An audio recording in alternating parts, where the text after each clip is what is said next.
Welcome. You are joining us here on ground in Congo, Brazzaville, and we are here attending the 69th Regional Committee on Health in Africa, and these are the headquarters of Who Afro. So joining us here today for this interview is Dr. Amir. He is the youngest health minister that Ethiopia has ever had, and actually their youngest minister overall. So Dr. Amir, how are you today? Good, thank you. Great. So I just would like to know from you. You've been attending all the sessions and the plenaries. How has the committee been going for you? What are some of your highlights? The 69th Regional Committee is mainly focusing on universal health coverage of no one left behind to be given health for all principles, and I'm enjoying the whole conversation that we had so far, and we'll continue discussing about how we'll make the regions much healthier and much better than what it was. Great. I love that we're focusing on leaving no one behind, and that's what universal health coverage actually entails. But then looking at Africa, and you know how the majority of the people in Africa are actually young, have there been any issues that are key to young people that have been addressed during any of the sessions or plenaries? Yes, actually there are two in broad spectrums and one specific that talks about young people. The broad areas that we discussed about young people is the first one is universal health coverage. As you know, universal health coverage, it focuses on everyone should have to be healthy, no one left behind. So when you talk about everyone in Africa, it's 78% of the population is age less than 35. So we talk about the young people. So the universal health coverage is a very powerful tool and instrument to make sure that all young people are enjoying a healthy life and to live long, to live prosperous on that aspect. And the second issue that's discussed about for this last 3 days was about transformational agendas. WHO at the globe, WHO at the region, and the WHO at the office are working very hard to make sure that they transform the whole health agendas and the way that they do businesses. When we talk about transformation, it mainly focuses on how we can make health more available, accessible, affordable to all communities, and that's directly impact on young population. The third one is specifically, I'm very optimistic and happy that Africa is moving forward on delivering high quality access and reproductive health family planning to the young population. And now this year, 32 countries are managed to give and access and work on to provide that high quality health services to the young population. And 21 countries are working on mainstreaming gender equity, use, and adolescent health to the community. So I'm very optimistic and happy that things are going more, improving from time to time. But still there are a lot to do, but we are on the right track. Yeah, that's very good. I'm actually really passionate about sexual reproductive health, and on my end, I'm also optimistic about that. The fact that we are looking at it and integrating young people in all this programming. But then also, I must say, it's also very inspiring to be able to talk to you because you are deemed one of Africa's youngest healthcare influencers, and you're actually the youngest minister that Ethiopia has had. And that for us as young people is a huge milestone. So, just coming from you and your view, what does this mean for you as well as for young people in Africa? To know that we have young people like you who are setting agendas and just transforming as much as you can about the young people and our agenda here in Africa. I always consider myself and become a voice and advocate for the young population. And I really believe that 78% of the population in Africa and also in Ethiopia really need representation, really need to show that how we can contribute to our community, to our countries. So whenever things are coming to my table, I always see like I have two responsibilities. The first responsibility is, as any other ministers, I have responsibility to deliver my job, my commitment, and my deliverables to the community. Second, I always consider myself that I got a chance to really show to the world, to my countries, to the globe, that young people can be trusted to be given a leadership power, just That's to very really important. see the people that we can deliver, we can do something that's really help us the countries, the globes, and the earth to become better. And specifically on health, we can really contribute to give much healthier life to all communities, and we can focus on the youngsters. We can also focus on demographic dividends that we can really help the whole nations and the country. So I always feel like I have two responsibilities: the responsibility as any other ministers, and also a representative and a voice and advocate for young people.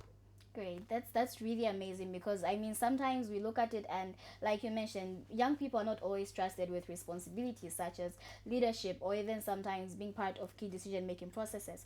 And I believe that that's something that would also love to see happening. So just coming towards what's happening, because we would like to focus a bit on Ethiopia and would like to collect examples from Ethiopia and how it's been working for you. So for you as the youngest minister they've ever had, and also just in terms of health, what are some of the things things that we as Africa can look at Ethiopia and say they've actually improved when it comes to young people, and some of the things we can adopt, maybe strategies, a plan that you've used to engage more young people and actually ensure that they're healthy, that Africa can learn from when it comes to providing services for their young people as well.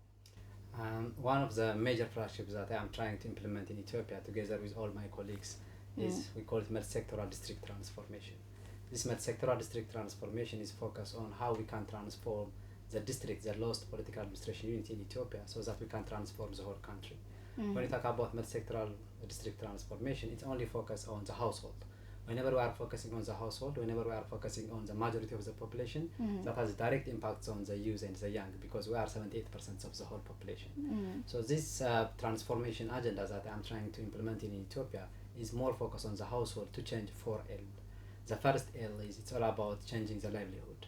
When we change the livelihood of the community, that means that to increase the income, to create more jobs, to become to really create decent job to the whole household level, and most of the household levels are youngsters that can be really benefit from the.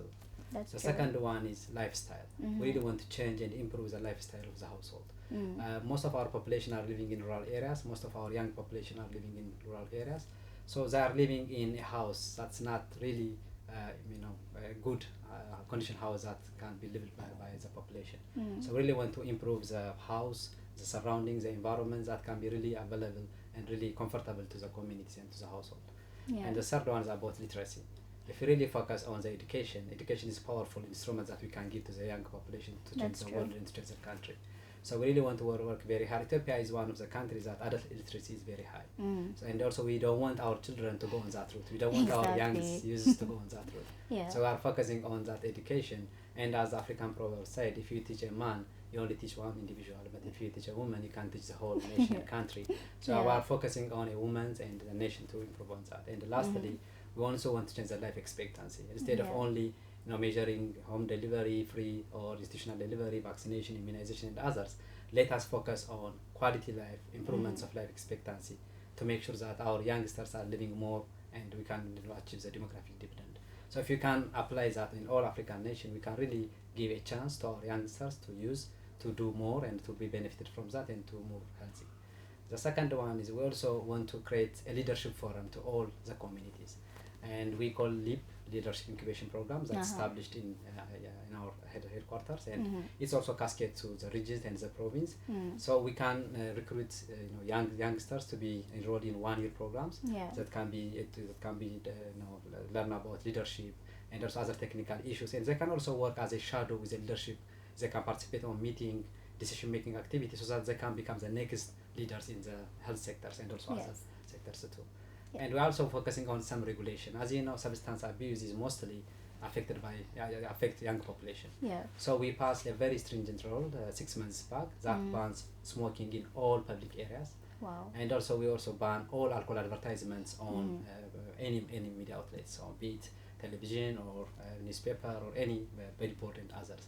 That can really help us to protect our youngsters and youth from any substance abuse. We also try to engage young population by car-free days. Every month we block some of the major roads and we do car-free days. We participate youngsters to do skating and other activities.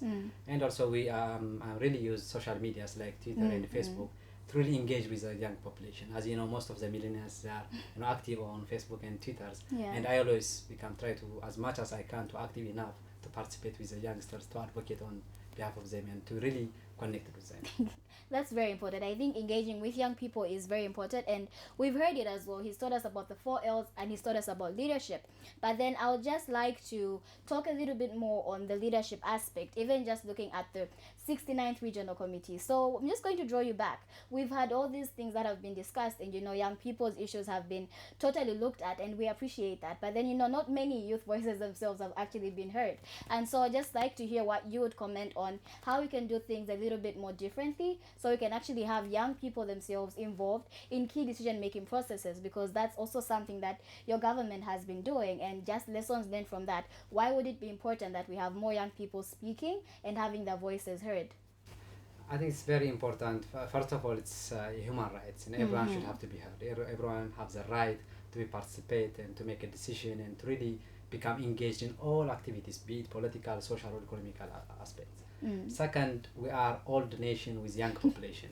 Exactly. So all African countries, be it Ethiopia and others, we have very ancient histories and development and civilization. At the same time, our population is very, very young. If you really want to develop, if you really want to live a peaceful life and prosperous life, we should really have to have the whole population. And 78% of them are young people of less than age 35. So unless otherwise we engage them, we help them, we will not show up, we will not use a demographic dividend. That's the only thing that we have. The natural resources and everything is not the major issue. The major issue is the human resources, our people.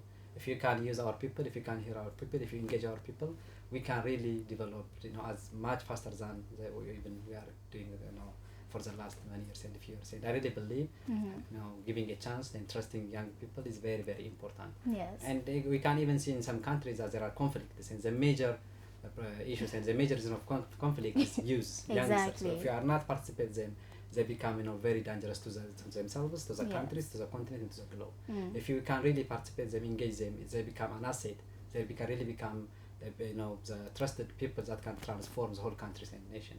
So I want to advise, and I want to pass my message to all colleagues, all African countries. Unless otherwise we are engaging the young people, unless otherwise we give them a chance, unless otherwise we really it's not a lip service, but really engagement. Yes. Just giving them a power, giving them a leadership, giving them a tool, coach them. And if you can do that, we can really pass this very difficult time in the continent.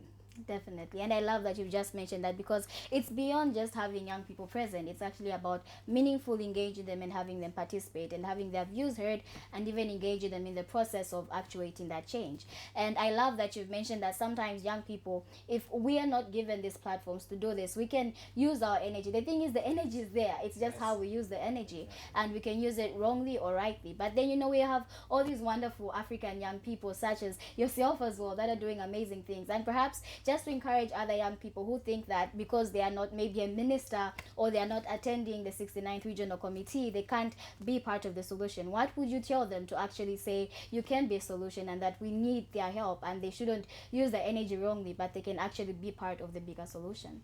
I really want to pass my message, and I really want to encourage them not to be shy, not to complain, behind the table or behind the curtain. They should really have to become courage enough to stood up, to take what they really deserve. No one will give it to them, and they really have to be strong enough and courage enough to ask what they really deserve, to really engage in a very meaningful manner, and also not to be shy, and to really take what's really necessary to the country and to their colleagues and to their friends and brothers and sisters. So we don't have to complain, we don't have to really shine, we don't have to talk or only one to another, but we should really have to take our agenda to the decision maker, and we should really have to ask and request what we really deserve. Thank you so much, Dr. Amir. So we've heard it from one of Africa's youngest healthcare influencers. And we can actually even say that Africa, the young people in Africa, are in safe hands, because we have people like him representing our needs. But it's actually time for us ourselves as young people to meaningfully engage and stand up and take up and just speak as much as we can, because that's what we need to actually transform Africa. So speak out and be part of the solution. It's our health. It is us to take it up. And thank you so much for joining us one more. We look forward to 2 more days of being here, and it's going to be amazing so far. So thank you, and keep it locked in here.